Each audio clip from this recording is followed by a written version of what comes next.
Assalamu alaikum wa rahmatullahi wa barakatuh. I hope everyone is doing well. Today I'm going to give you my honest review on Tunisia based on my experiences, and it's going to be a balanced review as it should be, From Algeria? No, he's from Algeria. Nigeria.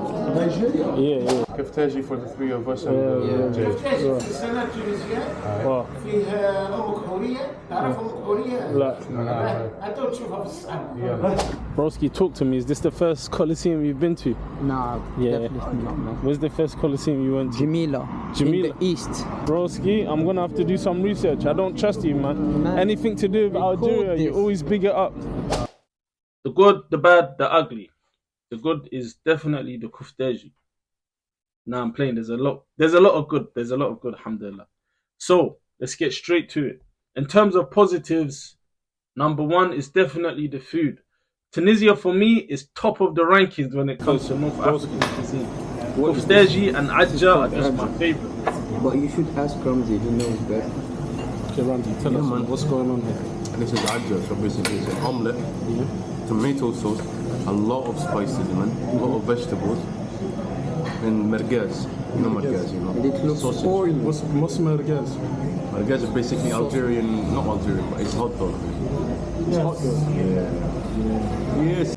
The street food is nice. Everything is delightful. Yeah, Tunisia's up there. Tunisia's up there.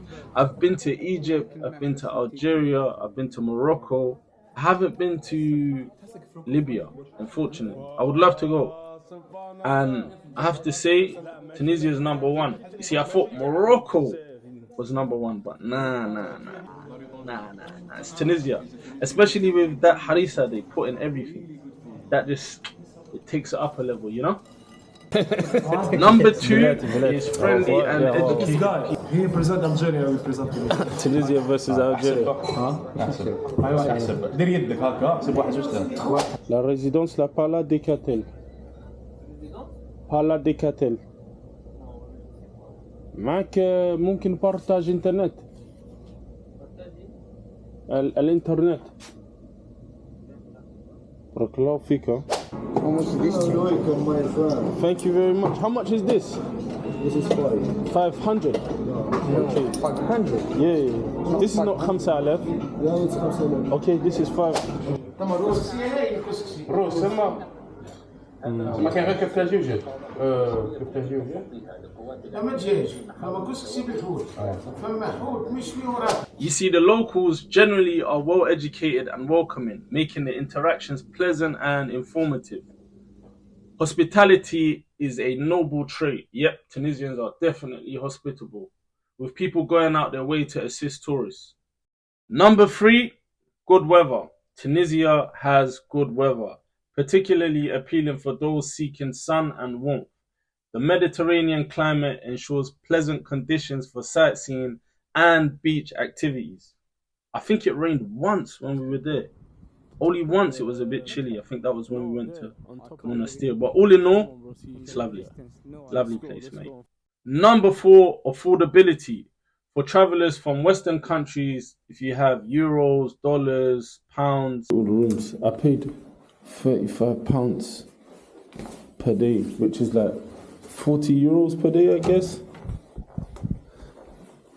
So yeah, this place looks good. This place looks good.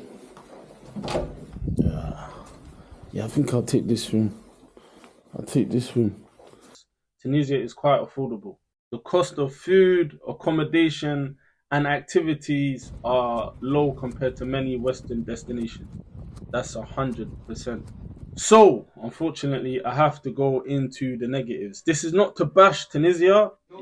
All in all, I had a great time. I like Tunisia. I actually want to come back so I can visit Tulsa, but I just have to give a balanced review. So, number one, in terms of negativity, is the inefficient public transport. مشهد يتكرر يوميا وقد صار مألوفا هنا في محطة الحبيب ثامر بالعاصمة تونس كغيرها من محطات النقل العمومية. تململ واضح واستياء كبير في صفوف المواطنين وتشكيات لا تنتهي من تردي خدمات المواصلات العامة في العاصمة. Don't get me wrong, Tunisia does have buses and trains, but if you're on a borrowed time like I was, then you're just going to want a rental car. For example, we were in Mahdia and we traveled to Al Jem to see the amphitheater. And then on the same night, same day, same night, we went to Kirwan.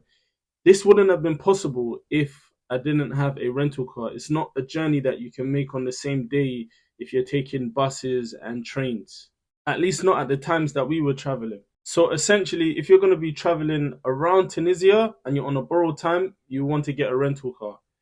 But if you're staying in Tunis, then I wouldn't advise getting a rental car if you're only staying in Tunis. You can use stuff like rideshare apps like Bolt. Bolt is really popular in Tunisia. Number 2 is seasonal tourism. You see, Tunisia is heavy tourism dependent in the summer. In summer, it's really important to work because the winter is the dead season here. So it's great everyone came, everyone is working. If you like the video and you would like to support me, make sure to like and subscribe. Back to the video. With a noticeable drop during the other times of the year. So there's certain things that caught me off guard, like seeing a lot of empty shops. Shutters closed, alleys empty, and tourists hard to find. We're seeing people wait outside their shops, and there's no customers, there's no tourists. Our situation is still bad. We rent our store for $150 a month, and the owner don't have the patience. They want their money straight away. You can see other stores have closed. This is the heart of Sousse. When I was visiting, it wasn't the summertime. I'm not 100% on this, but it seemed like many attractions and services are geared towards peak tourism periods. So potentially, you had limited options. Number 3 is the struggling economy and corruption. So the economic situation in Tunisia is challenging and is very evident in daily life. Tunisians call it their country's cancer. Corruption infiltrates every aspect of their lives, from big business to small daily chores. Look, in Tunisia now, there are chaotic price rises. For example, when we was in Sousse, there were lengthy time periods where there was water shortages, so you couldn't use the water. A lot of people were filling up big bottles just in case they needed to shower the next morning or to brush their teeth.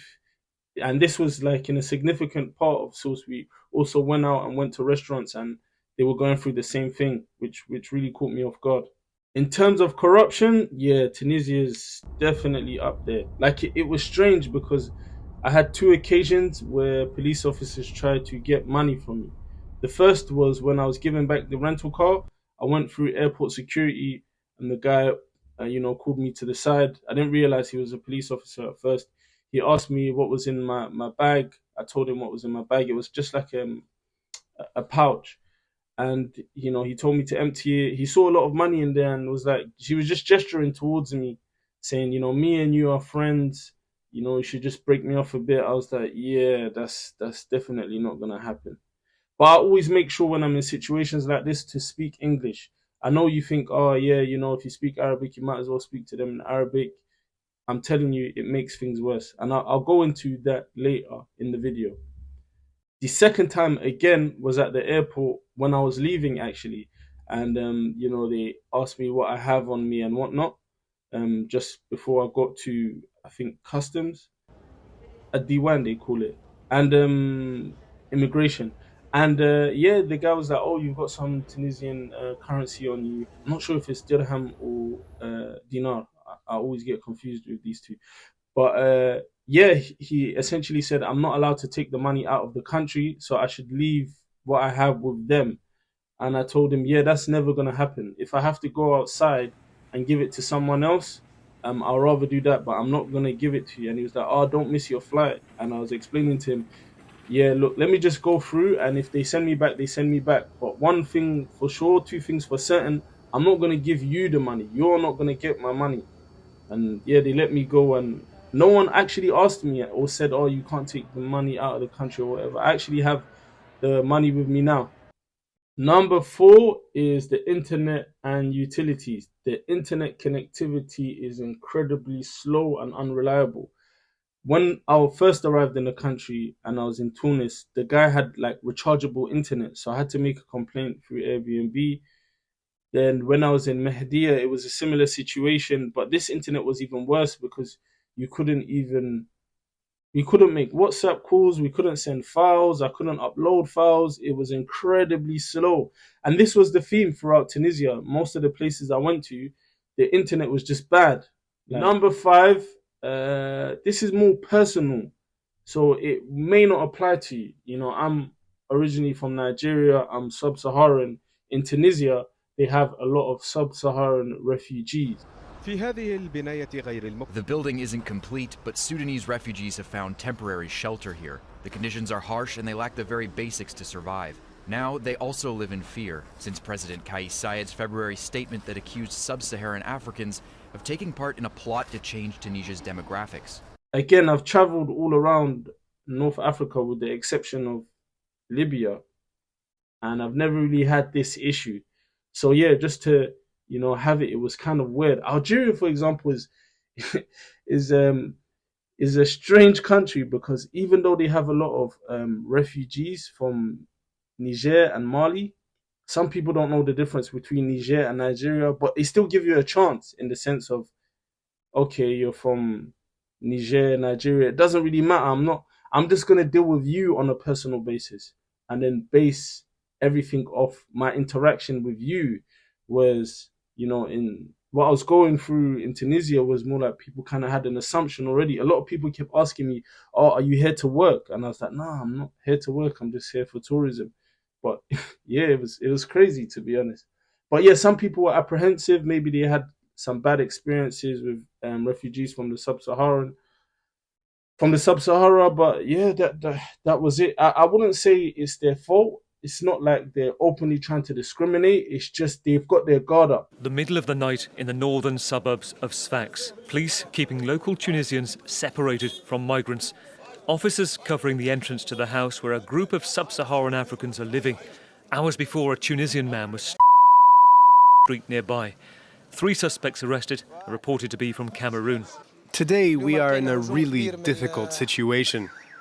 There are so many illegal migrants here now, and this has just increased the many problems that there were already in Tunisia. Potentially due to experiences that they've had before, or maybe the media. I don't know, but yeah, I definitely felt that. Okay, so that's my honest opinion on Tunisia. My honest review. Just some tips as well. I would definitely recommend getting a local SIM card. I'll definitely recommend downloading Bolt. You never know when you might need it. And again, if you speak Arabic but you're from a Western country, it's not always a benefit. So don't think like, you know, if you're dealing with like customs and police, like, hey, let me speak Arabic with these guys and they're going to think I'm cool. That's not really what's going to happen in some cases. In some cases, it's like, oh, you speak Arabic. Okay, now I'm going to deal with you like, you know, like you're a local. And dealing with you like a local, dealing with you like you're from another Arab country, sometimes includes giving you stick. So it's like, yeah, I'm gonna, you know, keep requesting money from you, and you know the deal because you speak Arabic. Or you know what, like this is kind of weird that you got a Western passport and you speak Arabic, or you're originally from this country. So yeah, I'm just gonna give you some stick. But like I said, this is mainly from people that work in immigration or police officers. The Tunisians themselves, they're lovely people. All in all, Tunisia offers a rich cultural experience with delicious food. Guys, kufteji, aja. What's this? This is kufteji. Come on, bro, you already know? Yeah. Friendly people and favorable weather. But, you know, there are some challenges which need to be taken into consideration. Al-Muhim, Tunis Bahia.